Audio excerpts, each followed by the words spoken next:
Hi, it's Charlie and welcome back to my channel. You're going to see a few things in today's video. First of all, I'm going to be showing you, demonstrating how my 3D printer works, and I'll give you a sort of fairly in-depth explanation of the process you have to go through. And then I'll follow up with some examples of success and failure of 3D prints that I've made. After that, we'll go into an update on some of the items that I've been working on that you might have seen before.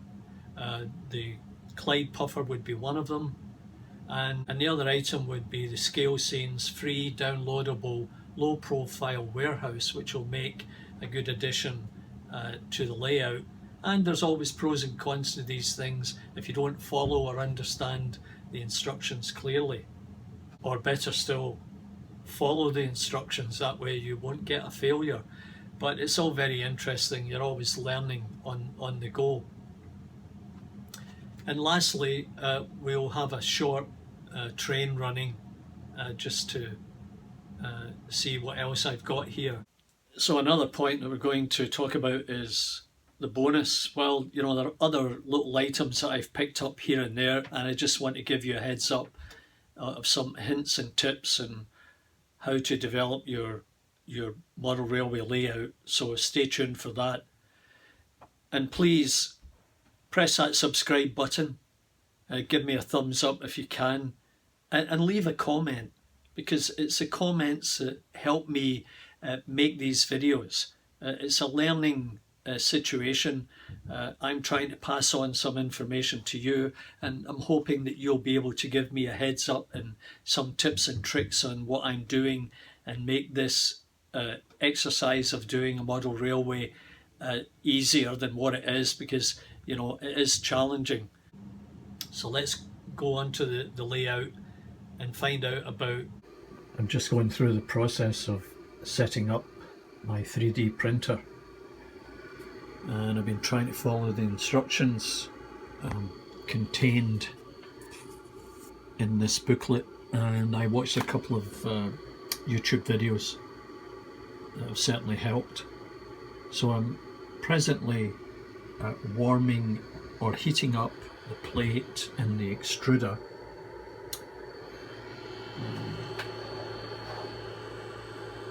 Got the axis set up, I think, and I'll wait until it's primed and reached the appropriate temperature, and then I'll start printing. Now I'm using Cura as a method of slicing the model, and this is the model in question. It is a buffer stop 00 scale for my model railway, and this will be the first print that I've managed to process, and I'm hoping for a successful exercise. And as you see here, it's going to use 8 grams of filament, that's PLA, and they say it's going to take 3 hours and 26 minutes. So I'm not really sure how this is going to go, but we'll go ahead and try and get it done. So after I went through a number of fails on the 3D printing, and that's the challenge about 3D printing, is getting it set up for the right settings so that you get the appropriate thickness of print being laid down in layers, and so that you get the correct fill and the correct speed. So it takes a little bit of adjustment, and you could ruin a few prints, and I'll just show you what happens when you do that. This was my first attempt at printing the buffer stop, and as you can see, it's crushable. It just, the fill wasn't correct, so I wasn't getting a solid print. That was maybe 20% fill or something like that. It just did not work. So that was a learning experience. Now here is the actual print itself, and as you can see, the little slots here, they actually fit right over the rails. So just have to jam them on. But that's what you can do with a 3D printer. Just clean this up and then paint it. Actually, this one is broken there, but that's easily fixed. We can glue that. Let's have a look at this one.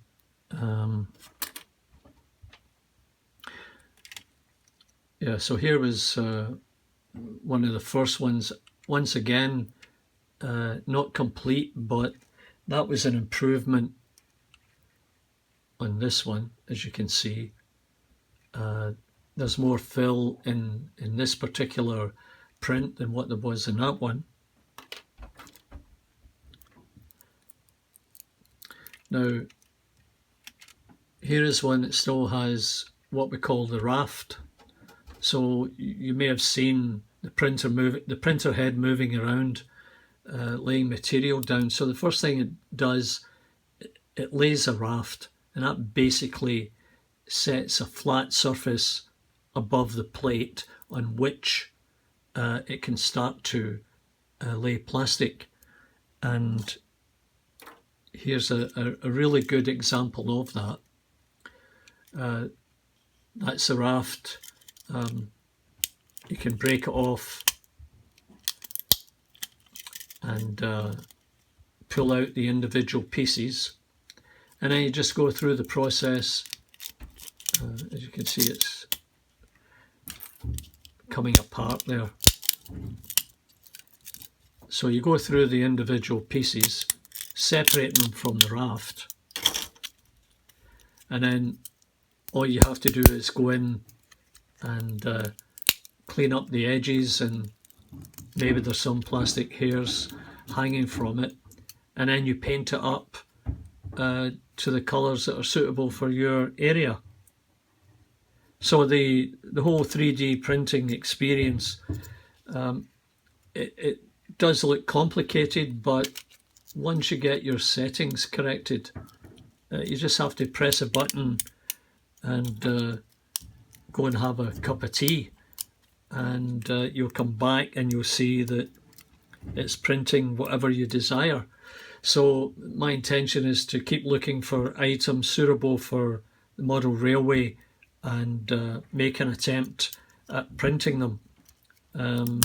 I may delve into actually building the 3D model on my own and then printing that, but that's down the road a little bit. I have to make sure that I get the 3D printer working the way it should and producing an appropriate print. So there you see I separated the print from the raft, and you can see those little lines there are the gaps, and that's what sits over the rail. I'll just see if I can block it on. I'll probably have to clean it out a little bit, but yeah, you heard it kind of snap in place there. There you go. So that's perfect. And we'll just put something on there for scale, and you can see.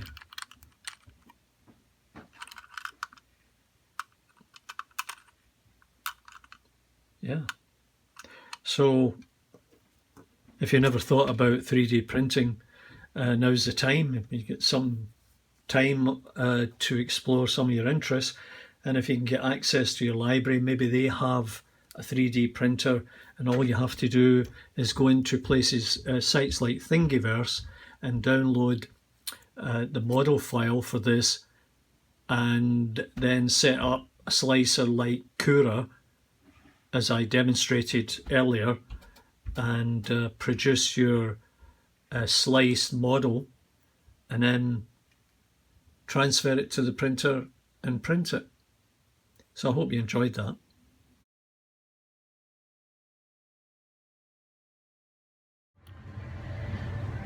Hi, it's Charlie. Hi. As you can see, I'm masked up and I've got my tested shirt on. I'm at Michael's the craft store and I'm just browsing around and I saw this great product. I need to show you it. This is like 24 by 30 thereabout. It's clouds on poster board, and I'll be able to make probably 3 cuts on that, and that can be a backdrop for the model railway. So we'll see how it goes.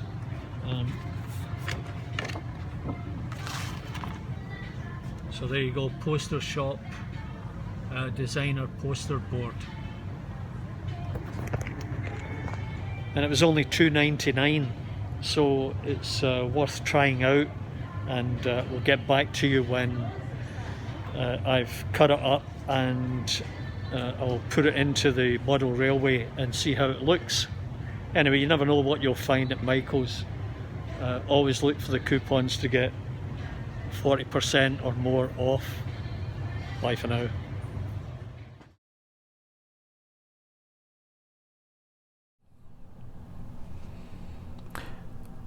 Welcome back to Partick Hill Station, as I'm going to be calling this. Now, as you can see, I've managed to get the sky up in the background at the one end of the layout here. I took the one sheet that I purchased for $2.99 at the dollar store and I cut it in 3. It was 22 by 27, so it's worked out perfectly for this end of the layout, and I've put it up temporarily with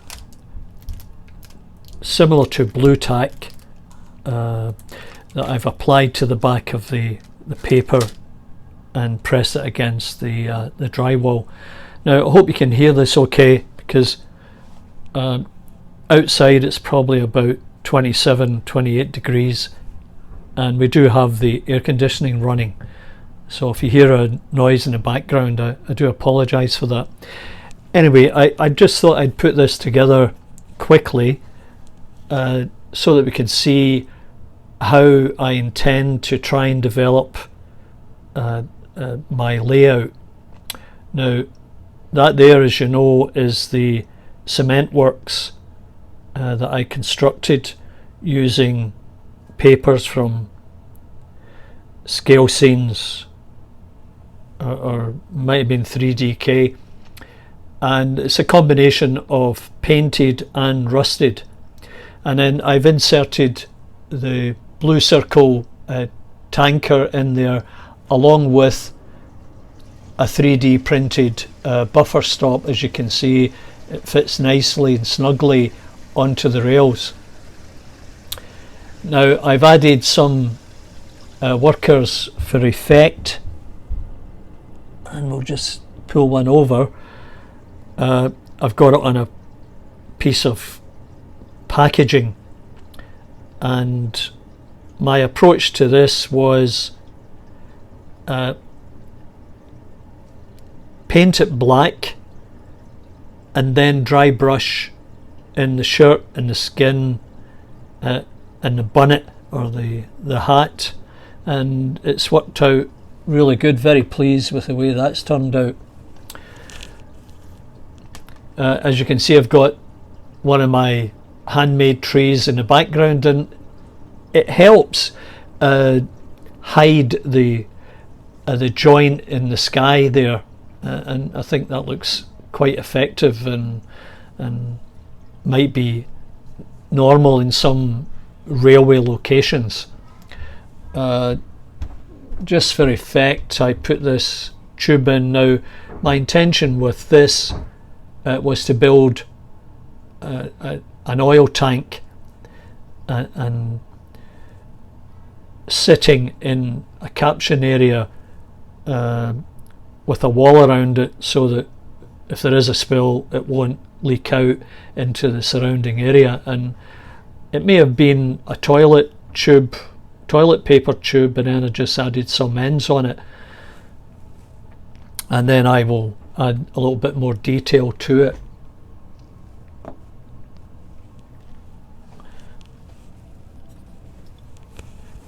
This is one of those US army trucks that was probably running around Britain during the Second World War.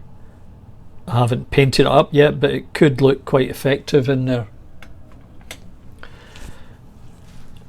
Of course, there is my bridge, as yet incomplete or uncompleted, because as I described to you earlier, I'm going to put another strut here and there, and maybe a diagonal brace, and that will finish it off.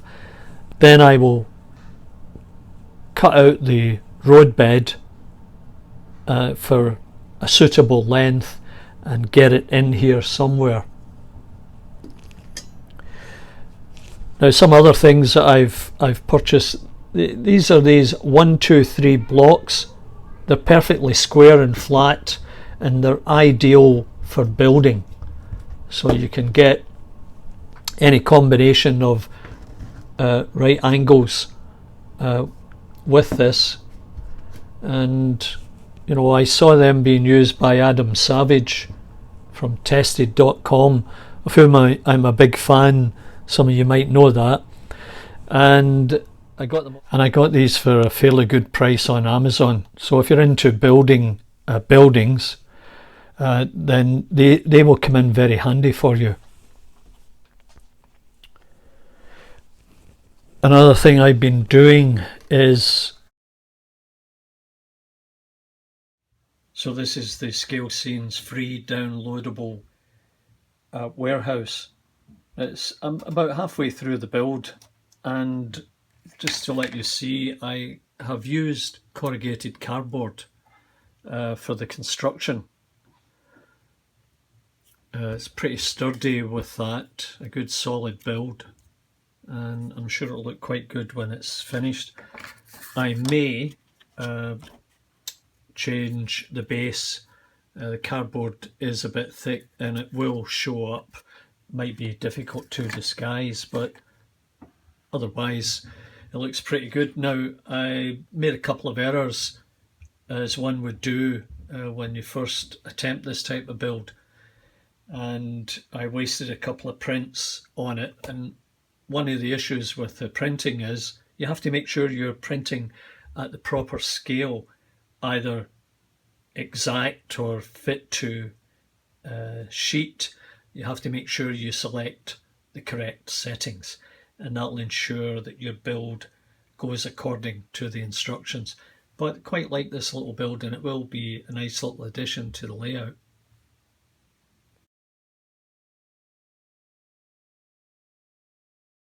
So next we have our Clyde Puffer.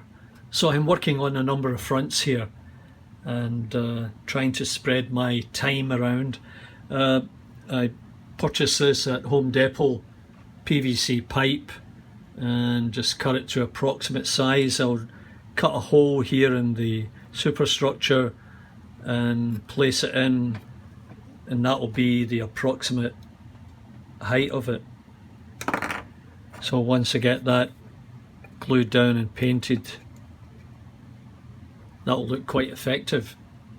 The other thing is, I've done a little bit of work on the hold, and I've used 2mm cards for that purpose on 4 sides, and then I have a cover for it. I'm not sure which way I'll finish that, whether I finish it with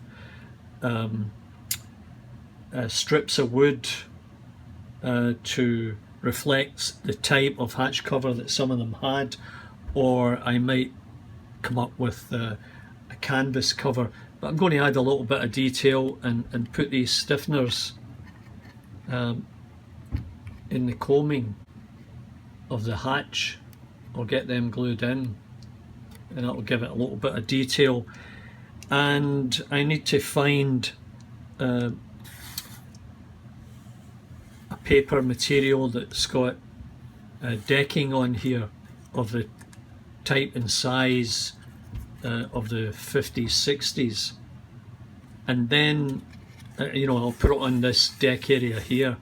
And then what I'll do is I'll use a poster board, which is relatively thin, and that will enable me to secure a length and then begin to wrap the hull around to the bow. May have to nail it in position for a little while just to get it to set. But yeah, that's where we're going with that. Now I'm still looking for some fittings, and a scale of 1 to 76 for this type of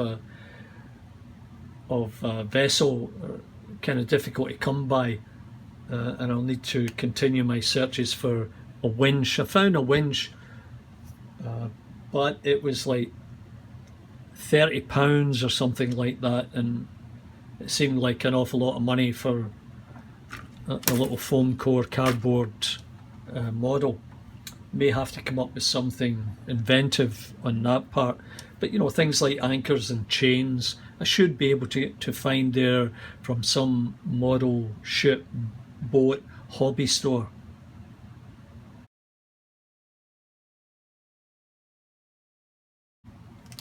Now here's a couple of bonus tips for you. If your wife has flowers or collects flowers or displays flowers, or you can go to the local craft shop or flower store and buy a block of this green foam. It's relatively inexpensive and you can crush it up very easy, and that makes great cover. So rather than spend $10–20 for a jar of cover, make your own. I should give you a demonstration of how this foam looks when you start breaking it up.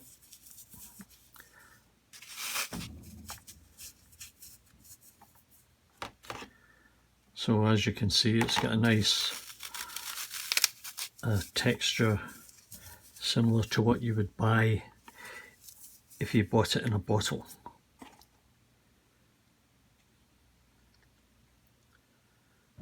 So keep an eye out for these in the craft store. Another tip is the decorative green moss. Now, my daughter was in the dollar store and she picked this up for me. $1.25 for 40 grams. That's good rough coverage that will fit in somewhere on the layout. So you really have to keep your eyes open when you're out there at the dollar store. A great resource for hobbyists and model railways.